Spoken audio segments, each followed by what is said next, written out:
and again, this is in the testimony, the Pocono Mountain School District has a preliminary budget for litigation of $600,000. They are cutting their music budget by $350,000. And I gave you the minutes of the last school board meeting where you can see parent after parent came in and said, how can you cut the music program? And how can you spend this much money on litigation? And the superintendent's response was, well, we don't start all the litigation. Well, they sure started this revocation proceeding. And I can tell you what Pastor Bloom is going to do, because the music program is being cut. He's going to increase his music program, and he's going to draw all those kids who want to do music out of the Pocono Mountain School District and into his school.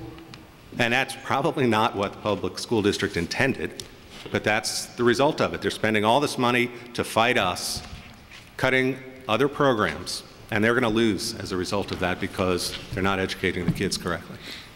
Well, we have a new right-to-know law in Pennsylvania as of the first of the year, so maybe we can get that more specific information. You ask all the right questions. We're trying, as part of this litigation, we submitted a bunch of discovery requests to them, and they refused to answer any of our questions. They refused to give us a single document, and we're now going to court up there in Monroe County to try and get them to provide that information to us. But they said it's privileged and it's, there are a whole bunch of excuses. I can get it for you if you want it. It's absurd. The role of the superintendent and the solicitor, given what you just stated about that pile of documents that you submit as an applicant for a charter, and you give probably 11 or 12 copies of that. Yes. To the school district, each individual school member, even if they are an attorney or a professional educator, the chances, as you said, are slim that they're going to be able to digest and adequately comprehend all. I couldn't do it, I don't think. No, I can't either, and I read some of it. So does that not magnify the role of the superintendent and the solicitor in this process? I am not sure how much of a contribution the solicitors make. The superintendents have a big role, and in the York City case, I can tell you that they submitted a report to the school board, which we got coming into a hearing.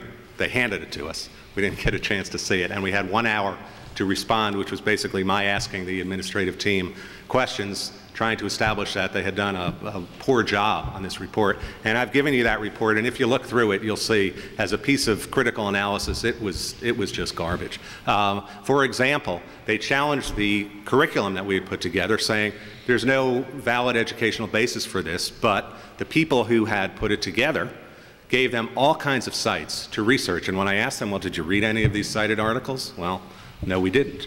I asked the superintendent, isn't it true that none of your middle schools have ever made adequate yearly progress? She wouldn't answer the question. And in fact, I sent Mary of your committee a transcript of that testimony.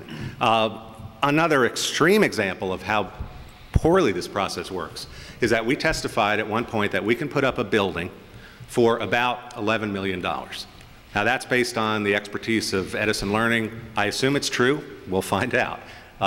One of the responses of the school board member is, well, it's costing us $25 million to put up a building. You guys must be wrong. Now, if I was interested in saving money, and if I was interested in the kids, and I were him, what I would do is I would say, can we meet so you can explain to me how you can do this so much more cheaply than we can, because we maybe can save money. That's not what happened. What happened is the administrative report presented to the school board said that we have clearly understated the construction expenses for the building based on their construction costs. So that's the kind of bias that you see. So again, the school board members cannot count on the information that they're getting. They're getting information from the union that is biased. They're getting information from their administration that is biased, and they don't have time to do this themselves. And that's why I'm suggesting, I know a lot of other bodies have suggested it, that there needs to be an independent authorizer that is made up of professionals who can look at this stuff and decide whether it makes sense or doesn't make sense. Thank you. I'm looking forward to digesting the details of your written testimony. Senator Fulmer. I have a question. I was looking at your Thank you very much, by the way. You're welcome. I saw that one of the complaints for Pocono Mountain Charter School there was that it was number 2. They violate. It's on page 16. Violate its charter, specifically condition number 10, by having a majority of members of the charter school board of trustees who are also members of the Shawnee Tabernacle Church. I mean, how'd they come up with? Then I looked at number 10. How'd they come up? The charter school board of trustees shall not contain a majority members who are also members of the Shawnee. How'd they come up with this? Okay, you need a little bit of background. Oh, here's my ruler. Okay, so it's 4 inches just in the initial application. Pastor Bloom is the pastor of this church, and he has a building, and the church leases space to the charter school. The rental rate is based on expert appraisals that the school district has been given. Okay. But the public school was concerned about a mix between church and school, as I would be, being Jewish. I don't want to see all these public school kids indoctrinated into another religion. But what they have tried to do is say to him, members of your church, we're not talking about trustees of the church, we're talking about members of the church, cannot serve on the board of the charter school. That seems to me to be a very obvious violation of the First Amendment. And a lot of the kids who go to the charter school are members of the church, and their parents would want to be on the board of the charter school to make sure that their kids are in a good environment.